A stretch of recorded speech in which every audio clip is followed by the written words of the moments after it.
Hello, and welcome to the FORGEHUB YouTube channel. My name is AbleSir Thomas, and today we're going to be talking Warzone tactics, and specifically, the Wheelman way.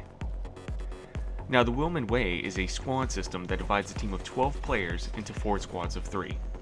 It was designed by the Halowheelmen, who have quite a long history in Halo 3's BTB and Halo Reach Invasion. Now, some of you might ask, why do we need a squad system for Warzone matchmaking? And put in the words of Halowheelmen Sarge, squads bring unity, squads provide security, squads simplify the game type, and squads make things more fun. Simply, the goal of this system is to utilize a wide variety of different playstyles and skill sets for mutual success in matchmaking. Since things always go crazy in Warzone, and there's all sorts of things that need to be done to maintain control of the map and to win, it's great to utilize different squads and give them specific goals, and that allows people to focus on those tasks without having to worry about other things, and it simply just makes the game a lot more fun. So in this video, I plan to outline how the squad system works and delve a little bit into each of the squad's roles, and I hope to expand upon it in future videos. First up, we have the Assault Squad. Now, the Assault Squad is focused on killing bosses as quickly as possible, especially on the opposing side of the map. Now, bosses spawn at every even minute of the game, so it's important that the Assault Squad remain mobile and is able to dispatch them as quickly as possible because they're worth a ton of points.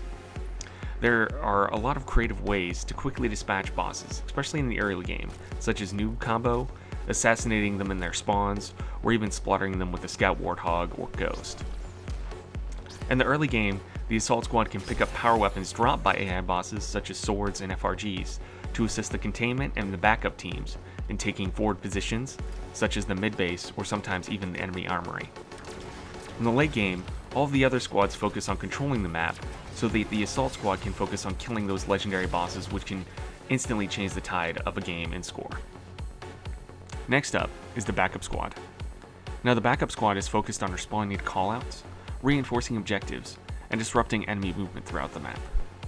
They tend to run light support vehicles such as Warthogs, Ghosts, and Gun Gooses. Things tend to change very quickly in games of Warzone, and at times it can be very difficult for any one squad to accomplish its task. And this is why it's good to have the Backup Squad, because they should be able to move throughout the map and help reinforce any of the squads.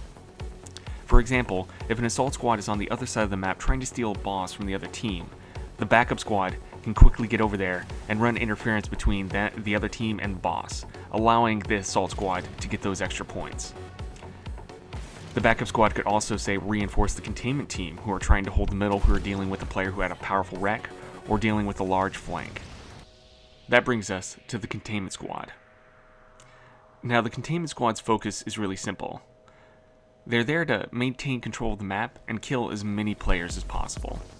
Generally speaking, they're going to be at the most forward position available, which will either be your mid-base or the other team's armory.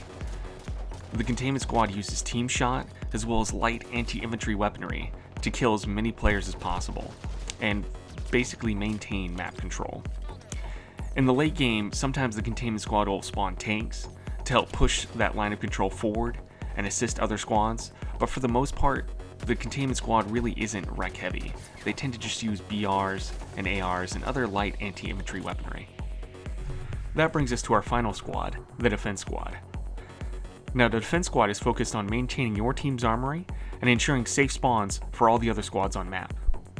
They also assist other squads with long-range support slaying. Generally, you have one player on your squad acting as a sentry on top of the armory, while the other 2 players in the squad are moving in more forward support positions, providing callouts, and keeping players from even getting close to the armory. As a defender, you shouldn't feel that you need to stay inside the armory with a shotgun or sword, because if you're in that kind of position, you're probably going to need assistance from one of the other squads. Now, in the late game, defensive players tend to spawn long-range support weapons such as snipers and light rifles. And in some scenarios, especially if you own the other team's armory, the defense team can actually move up to that armory and ensure that your team has a safe spawn to assault the other team's core. Well, that just about wraps it up. I hope you guys have enjoyed this video. I really wanted to put this strategy out there so that players have a better appreciation of Warzone. And in my opinion, I feel that Warzone can actually be more competitive than most people think it is. and I think this squad system allows teams to be successful without necessarily being incredibly skilled or spending tons of money on ranks. Now, if you guys come up with any cool strategies yourself or variations of this system, let me know in the comments and I may talk about it in future videos. Really, this system is meant to be flexible and available to the public. Now, if you guys want to see more about this system, you can click the Wheelman banner, and there's a extended post on their website that talks about it. You can also check out their forums.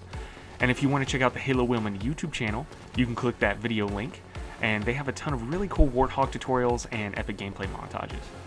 But guys, thanks for watching. I really hope you enjoyed this video, and you have a good one.